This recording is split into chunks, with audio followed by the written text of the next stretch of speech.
এখনও মেদিনীপুর, পুরুলিয়া, বাঁকুড়ার প্রত্যন্ত জায়গায় ঠিক আমার সামনে যে ছবিটা ভেসে এলো, এই ধরনের মাটির বাড়ি দেখা যায়। এখন যুগের সাথে তাল মেলাতে গিয়ে আমরা অনেকেই এই মাটির বাড়িগুলোকে ভেঙে দিয়ে নতুন নতুন পাকা বাড়ি বানাতে আরম্ভ করেছি। কিন্তু দুর্ভাগ্যের বিষয়, আমাদের কাছে ইঞ্জিনিয়ার নেই।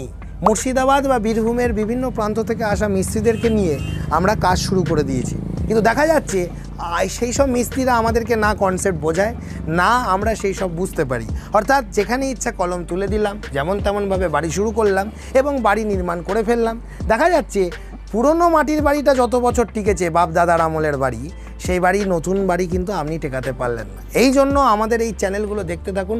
কুমার কনস্ট্রাকশন চোখে আঙুল দিয়ে বাড়ি নির্মাণের বিষয়ে সঠিক পরামর্শ দেয়। দেখবেন আপনারা সচেতন থেকে ভালো বাড়ি বানাতে পারছেন।